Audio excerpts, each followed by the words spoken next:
राष्ट्र मंथन की इस प्रेस कॉन्फ्रेंस में और कल राष्ट्र मंथन का जो कार्यक्रम हुआ था, इसमें यहाँ पे जितने राष्ट्र मंथन के वरिष्ठ जो पदाधिकारी हैं, जिसमें हमारे लेफ्टिनेंट जनरल साहब हैं, हमारे चार्टर्ड अकाउंटेंट साहब हैं, सूद साहब हैं, हमारे रिटायर्ड डिस्ट्रिक्ट जज साहब हैं, इन सारे लोगों ने यही बेसिक रूप से चिंता व्यक्त की और हम सबका यही चिंतन और मंथन है कि वो ऐसे कानून जो इस समय हिंदू समाज के खिलाफ, सनातन समाज के खिलाफ अपना काम कर रहे हैं और एक्टिव हैं, उन सारे कानूनों को निरस्त करने के ऊपर हमने चिंतन और मंथन किया है, जिसमें प्लेसेस ऑफ वर्शिप एक्ट 1991 सामने आता है, जो हिंदू समाज के लोगों का कोर्ट जाने का अधिकार छीनता है। वक्फ एक्ट 1995 आता है, जो पूरा एक तरफा बना हुआ है, जो कोई भी संपत्ति को वक्फ संपत्ति घोषित कर सकता है और कोई आदमी एग्रीव्ड है तो उसे वक्फ ट्राइब्यूनल जाना पड़ेगा। और भी उसके ऐसे प्रावधान है जो बहुत ड्रैकोनियन है। साथ ही साथ काशी के मुद्दे में हम कहाँ तक आगे बढ़े हैं, मथुरा के मुद्दे में हम कहाँ तक आगे बढ़े हैं, गौशाला, ताजमहल, कुतुब मीनार, टीले वाली मस्जिद, इन सारे मुद्दों पे क्या हो रहा है। और राजस्थान स्पेसिफिक बहुत से ऐसे मंदिर हैं जो आज भी जीर्ण शीर्ण अवस्था में पड़े हुए हैं, जैसे सास बहू का मंदिर है।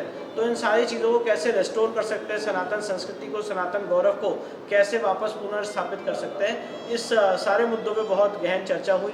सारे वरिष्ठ लोगों का, सीनियर्स का आशीर्वाद मिला, उनका प्यार मिला, सम्मान मिला।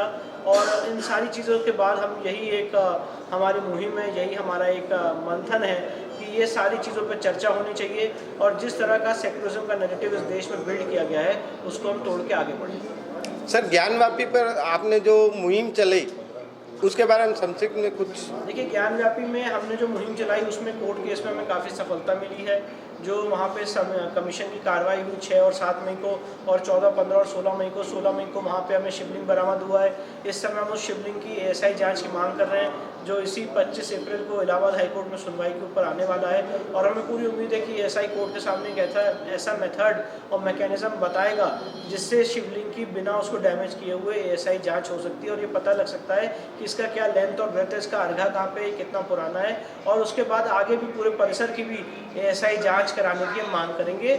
और वो मांग ऑलरेडी उठी हुई थी, जिसमें कोर्ट ने ऑर्डर पास किया था, इलाहाबाद हाईकोर्ट ने उसको स्टे कर रखा है। पर आगे भी हमारी मांग रहेगी कि ज्ञानव्यापी के पूरे परिसर का सर्वेक्षण आर्कियोलॉजिकल सर्वे ऑफ इंडिया कराएंगे। सर, भारत में ऐसे बहुत से भी मंदिर हैं जिन पे इन आक्रांताओं ने आक्रमण कर रखा है, कब्जे कर रखे हैं, उसके बारे में जहाँ जहाँ ऐसा प्रमाण मिलता है कि हमारे मंदिर को, हमारी आस्थाओं को छीड़ करके उसको नष्ट किया गया है, उन सारे मंदिरों को रेस्टोर करने की लड़ाई हमारी लीगल टीम लड़ेगी।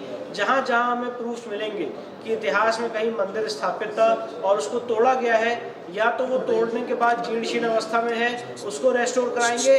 और अगर तोड़ने के बाद मस्जिद कमेटी या किसी और धर्म के पक्ष में उनके पोजीशन में है तो उसको वापस लेने की लड़ाई भी लड़ेगी। सर, उदयपुर में भी कुछ ऐसे मंदिर है जहाँ पे हुआ, तो क्या यहाँ पे टीम भी काम करेगी? बिल्कुल काम करेगी। जैसे कि मैंने आपको उदाहरण दिया कि सास बहू का मंदिर है जो आज जीर्ण शीर्ण अवस्था में पड़ा हुआ है, वहाँ पे वेडिंग फोटोग्राफीज हो रही हैं। जो हमारे ईश्वर का, हमारे आराध्य का, विष्णु भगवान का मूल स्थान हुआ करता था, वहाँ पे जो देवी देवता आज उनका अस्तित्व मिट चुका है, वहाँ मूर्तियाँ हट चुकी हैं और मंदिर को खंडहर के रूप में प्रयोग किया जा रहा है। ऐसा क्या फ़ायदा आर्कियोलॉजिकल सर्वे ऑफ इंडिया को ऐसा प्रोटेक्ट करने का, जब आप मंदिर की आस्था को, मंदिर के अस्तित्व को, मंदिर की दिव्यता को ही आप प्रोटेक्ट नहीं कर पाए, तो सिर्फ खंडहर और बिल्डिंग को प्रोटेक्ट करने का क्या फ़ायदा। तो इन सारी चीज़ों की लड़ाई हम और प्रूफ इकट्ठा कर रहे हैं, साक्ष्य इकट्ठा कर रहे हैं, इन सारी चीज़ों की लड़ाई हम लड़ेंगे। सर, एक सवाल और है। उदयपुर के अंदर वो मंदिर है, माजी का मंदिर, वहाँ पे भी ये देवस्थान विभाग ने पैसे लेके वो प्री वेडिंग वगैरह करवाते हैं, तो मंदिर को देवस्थान पैसे लेके कैसे कर सकते हैं, इसके बारे में? देखिए, मैं ऐसा मानता हूँ कि किसी भी मंदिर प्रांगण की अपनी एक दिव्यता होती है और उसके अंदर जाने की और दर्शन करने की एक अपनी मर्यादा होती है और उसका एक अपना एक पर्टिकुलर संस्कार होता है। जब आप किसी ईश्वर के सामने, आराध्य देव के सामने जाते हैं और आप वहाँ पे उनके सामने पूजा करते हैं, आप उनका पर्टिकुलर मंत्र पढ़ते हैं, दर्शन का लाभ लेते हैं और उससे आपको सात्विक लाभ मिलता है, तो मंदिर एक सात्विक जगह है। मंदिर एक सोशल सेंटर भी रहा है, जहाँ पे शादी ब्याह होता था, जहाँ पे आपके साथ ही साथ एजुकेशनल कल्चर हब होता था, लोगों के मिलने जुलने की व्यवस्था होती थी। तो मुझे जो आपने सवाल पूछा, मैंने उस मंदिर का निरीक्षण नहीं किया, मुझे नहीं पता कि किस संदर्भ में ये हो रहा है। पर अगर वो देवता की या उस मंदिर की दिव्यता को या उस मंदिर की संस्कृति को किसी भी तरह से तार तार करता है तो गलत है। और अगर ऐसा नहीं हो रहा है, अगर जो लोग वहाँ पे जा रहे हैं मंदिर की शुद्धता को, पवित्रता को करते हुए कर रहे हैं, तो वो फैक्ट्स टू फैक्ट्स डिपेंड करता है। तो मैंने उस चीज़ का अध्ययन नहीं किया है, पर मैंने आपको अपनी बात संक्षिप्त में रखा। Thank you sir. Thank you.